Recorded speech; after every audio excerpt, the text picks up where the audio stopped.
right, what's going on, guys? My name is Logan with West Desert Wheeler. We've got my new car out here, and today we're gonna be driving around my MOA, which means this thing has a motor and transmission on each axle. So this is running two separate motors and ESCs, and the transmissions are built right into the axle housings. So really the only thing the chassis is for is to help connect the axles together, and then it holds my electronics. So I've got both electronic speed controls in here as well as my receiver. You can see a mess of wires running back and forth. This car I did not build. I actually purchased this and it came all the way from Puerto Rico. So pretty excited to have this thing up here in Utah now. This car seems pretty dang sweet if I do say so myself. It's got some aluminum 2.2s on here. I put the Proline Ibex tires on here, got some dual stage foams in it. NSDRC RS800 direct power servo, so this thing's running off a 3S battery pack. Speaking of batteries, I got this little tiny 750 milliamp 95 C rating battery, so this is a drone battery. The C rating means how much power it can just let go of all at once, so this thing should be able to power up these two motors quite easily.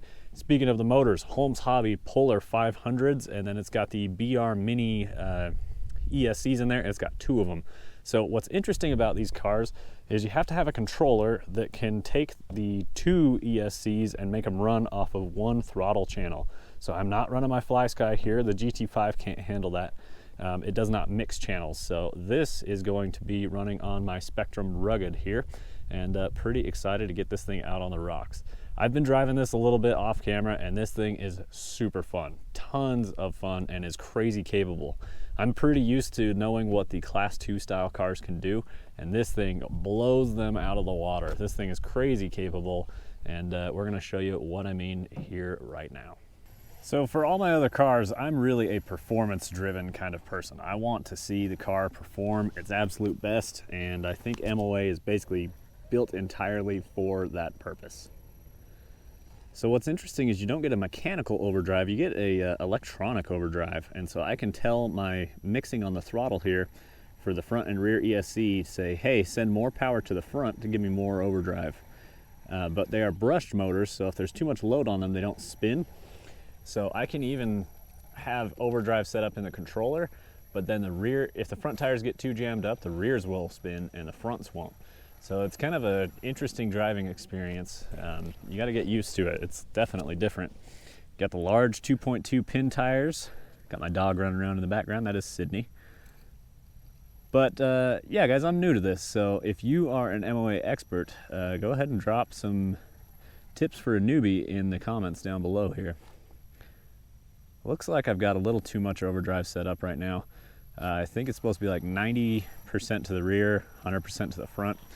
I think I want to bump that up 5%. Originally I had it 100-100, and the rear motor was getting more power than the front and was overdriving the rear. So it's kind of the opposite of what you want. But these things are just super planted and stable. My car and controller does have a dig setup in it. So if I tell the controller to shut off the rear motor, I can run the front wheels only, and then I can kick it back into rear wheel drive, or four wheel I should say. My controller can't handle a rear dig only, so I'm going to work on getting another controller because these cars with front and rear dig are super fun. I gotta send a big shout out to Fabin801. My buddy Thomas over there has quite a few of these MOA cars. It's how he enjoys his spare time when he's not building full-size rock crawlers. Fabin801 builds full-size chassis, and he's got some MOAs. He's let me drive a couple of his cars. He's built some really awesome ones, and after driving his a few times, I decided, you know what, it's time to get myself one because they're just too fun. So a little torque twist there, and that rear tire got trapped, and out of here we go. So one reason you want to be running overdrive in these cars is because the way the suspension geometry is set up, if you overspin the front tires, it actually squats the whole car down and stretches it out and lays it down lower. So it gets your chassis lower, a little bit lower center of gravity. So it's a really cool design that works well for the overdrive. However, when you put this thing in reverse, or if you try a reverse dig, man, it really stink bugs this thing up in the air, and it will lift the whole chassis up in the air. So watch this. I'll put it in front dig and back up. Watch how much the cab of the car picks up. See that? And then it'll squat back down. So that's all in the suspension geometry there. But like I say, it can be a benefit as long as you're going forward. So I did get this one the other day, but I barely got it. So we're gonna see if we can get it on camera, because this is just a ridiculous up and over and barely hang on to the top. The breakover is ridiculous. It's almost 90 degrees breakover. Come on, car. Oh. Try it on this angle, I guess. So this car is forward weight bias, which you want in most cars, most rock crawlers. Got the weighted knuckles up front. I don't run any wheel weights inside the wheels. And then it's got the servo on the front axle as well. And the battery too. So it's got a decent amount weight in the front compared to the rear. So let's grab front dig and just try and drag the car into the rock.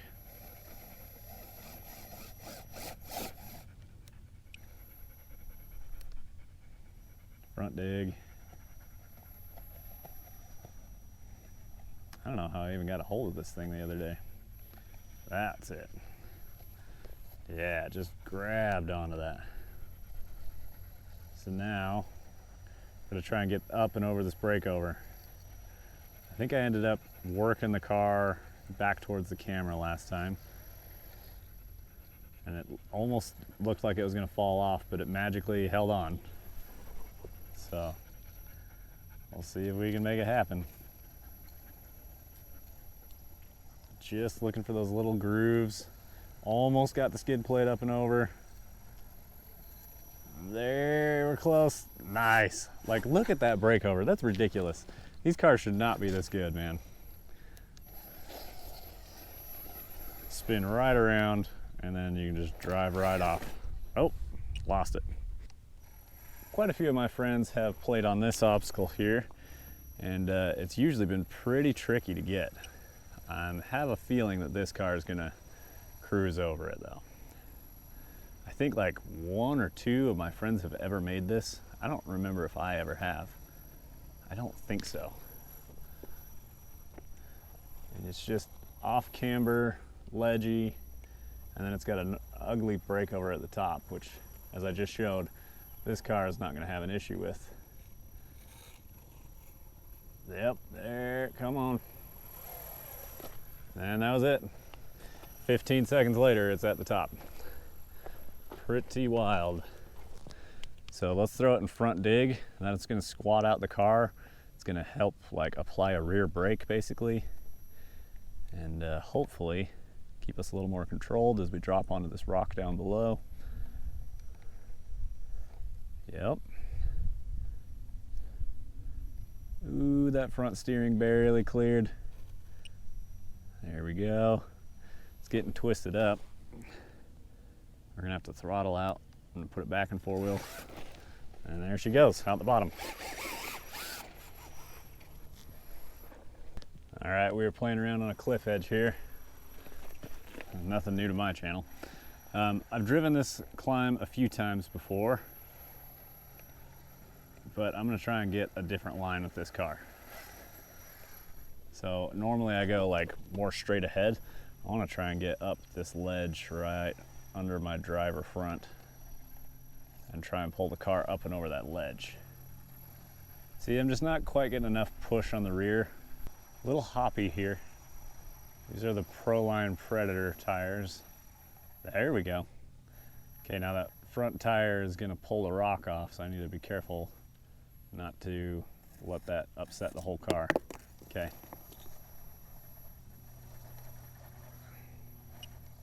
Come on, got 3 tires up. It's hopping a little too much.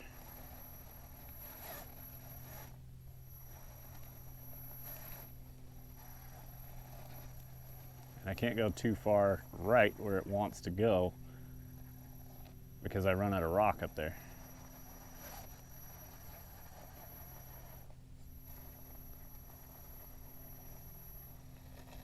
That's it. Now I can turn hard passenger and try and get up. The rear is going to stop me until it gets around that point. Should pop up. Whew. Well, it made it up around a new line for sure. Not quite where I wanted it to go, but that's all right. Let's drive into this wall and then pivot the car around. Front dig.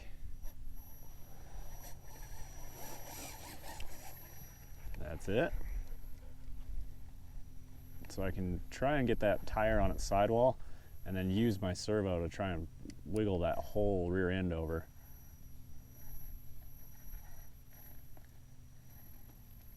I'm just trying to keep that tire on the wall.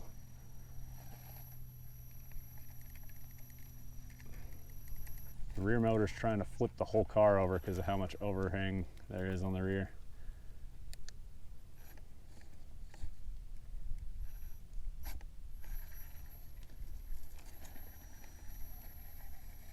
Need some rear drive.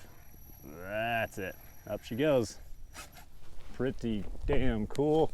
Having a ton of fun with this car for sure. I don't know if you guys can tell, but I'm just repeatedly being crazy impressed by the performance of it. And like, I knew that they were going to be good, but there's just stuff that I look at that I'm like, this shouldn't be possible, and then it just drives up it. Let's see if we can front burn our way into this wall. Just a little too much side hill.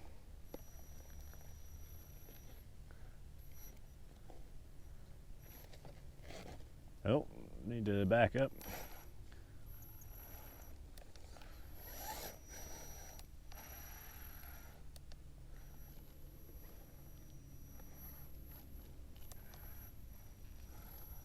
There we go. If I can get a hook up top. Okay, I need to make sure my car isn't just going to fall into the abyss. I think we've got just enough of a hook. I want to front burn as deep into this face as I can. Just barely reached and drove out of it. So I guess I haven't even really mentioned that this is an RC4 WD Bully II. I will definitely put that in the title, but just so you guys know, you can get these as an RTR. They will be MOA cars right out of the box. From what I've heard, the quality control is quite terrible. And a lot of this car is metal, which is really great for durability. But if you don't thread lock all the screws, things will fall apart. And from what I hear, right out of the box, you're basically gonna have to take everything apart and then thread lock everything because half the screws are loose, if not just falling out. Oh, that was so close. This is a line I've never done before, which you're probably gonna hear me say over and over and over with this car because nothing else I have can hang with this thing. So I'm trying the crazy stuff that like I just don't normally try. So at some point there's gonna be a shootout where I bring out like my G-Speed or something and I try and keep up with the MOA and see what impossible lines the G-Speed can keep up with.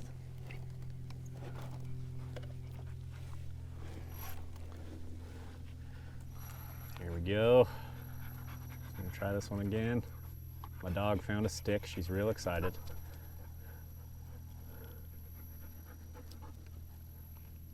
It's got that overhang above the driver front, so I don't really know how I want to navigate that.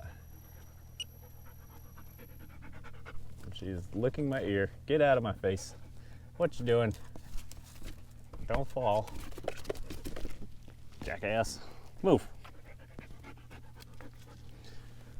Ugh, living with my dog, man, I tell you. So let's try a front burn up, and I want to get like up onto the top of that ledge.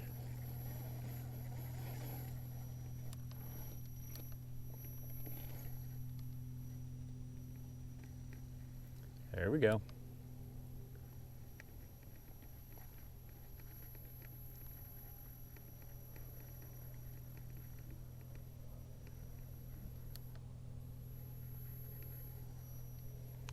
That's it.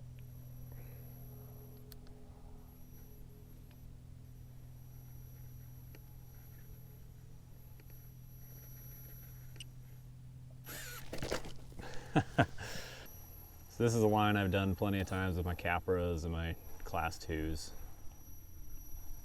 Usually I don't make the crossover right here though. So that was kind of cool. But the overhang's just a little too tall for these tires. Let's see if we can bring that front end up. Front dig to pop that front end up. No problem. Now I need rear to push the car on up the ledge. But I gotta watch where the rear comes in and touches, because if there's too much of an overhang, it's not gonna do it.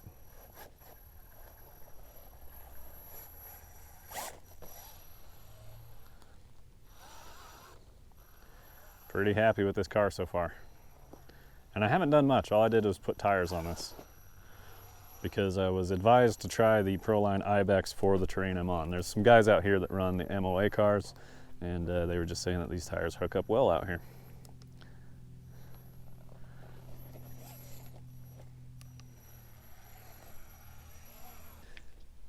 So we're on the cliff edge of the Risk Trail. Normally the challenge is to side hill across the little path right here. This car can do something entirely different. So I did this the other day with my friends around. Let's hope that I don't screw this up. So let's leave ourselves quite a bit of room to the edge, front burn. We're gonna bring this car around. And this is a 20-foot cliff in front of us. So you gotta really trust that this thing's gonna hang on, or be ready to jump and catch it at any moment. There she goes, settle down, and then we're gonna go down to the next ledge. Just drag the ass, stay squatted, and then we gotta make the turn. Oh yeah, nice. That's really scary, because there's legitimately a cliff right there. So, and then on top of that, as you drive out of here, you got a side hill, pretty ugly. I was lifting tire for just a second. There it goes. We're out. We're gonna approach this the same way. Come into it, front only, lock up the rears. Try and keep the car squatted. Yes, I love when it hangs like that. Give me all four drive again, and then just drive out of it. There she goes. Down out of what I call the toilet bowl on the Risk Trail, and we'll get out of here. Well, I was just driving over to the next obstacle, but got myself in a pretty sweet line, so we're gonna see if we can pull this one off.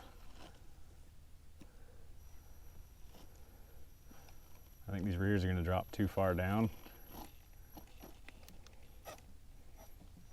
and then just trap the car in here.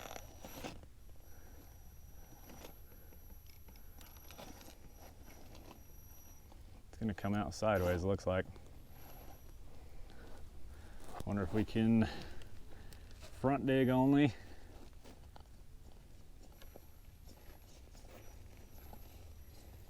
And just pull the rear out. Hey, we did it, there we go. Wasn't pretty, but it did it. This has always been a fun crack to play on. This car jumps up in here, you just get those fronts planted and it drives through it. Not a problem. However, there's an alternate line that this car did the other day that I've never done with anything else. Never tried it with anything else, but my buddy Tyson was out here with us, and his Capra rear steer car could not get it. It was really close, but just couldn't quite pull it off. However, this car jumped on up and out of that line. So what we're gonna do is drive up into this crack just a little bit, and then we're gonna turn right. And we're gonna pivot around, square up to the right side of the wall here. Let's try a little front burn action.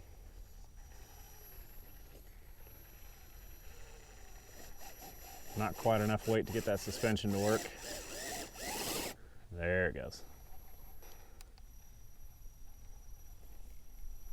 That was it, right? That was it. You can see how that front dig helps so much. Up and out. Hardest part's just getting that thing hooked up in there. And then you can cruise out without a problem.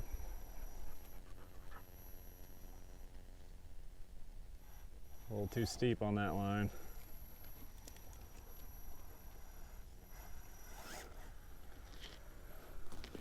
And we're just going to drop right down into where I'm sitting. Squat the car out.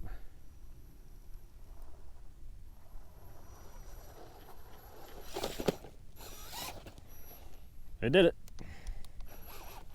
All right, last obstacle here, guys. I'm gonna try and force this thing through this ugly crossover. I can't say that I've ever successfully done this before with any of my vehicles. I haven't tried a ton, but I remember trying on my earlier trips and it never worked out, so I kind of stopped trying. Our front end's washing down. Yep.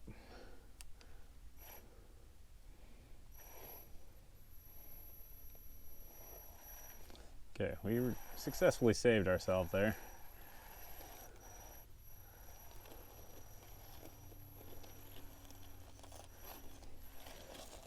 So let's drive down, front burn.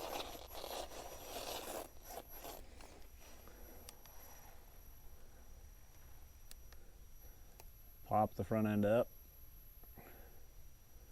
I'm going to try and climb this a little more vertical than sideways.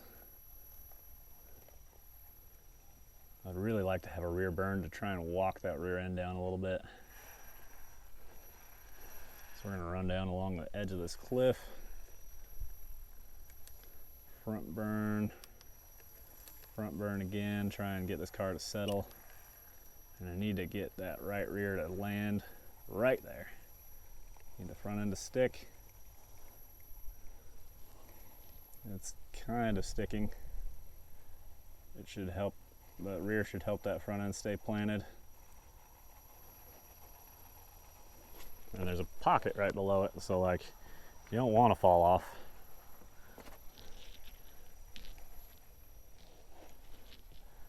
Oh boy.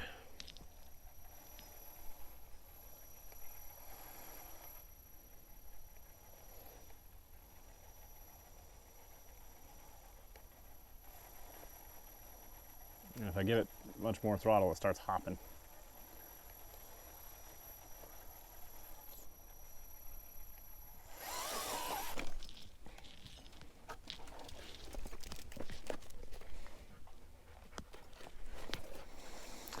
All right, instead of the crossover, let's try from the bottom. I don't think this line's quite as hard, but it still gets steep. I think we can walk the car across here, and it should shoot up right about right here.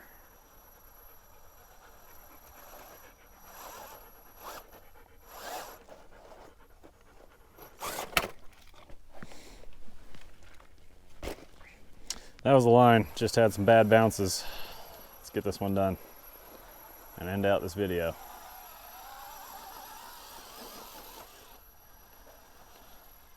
There she is. Lead the way, Sydney. Instead of looking at my dumb face, I'm going to show you guys one last obstacle. But I want to remind you that I have affiliate links down below. If you purchase anything through there, that will help support my channel. I would greatly appreciate it. Always big shout out and thank you to Sky RC, my local hobby shop in St. George, Utah. If you guys are in southern Utah, stop by and say hi to Cody. He can get you helped out with whatever project you're working on. Fairly knowledgeable, awesome dude. He helps make a lot of my content possible, so thank you, Sky RC.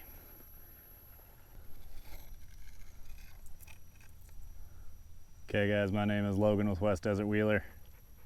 We'll see you guys in the next one. Keep the rubber side down.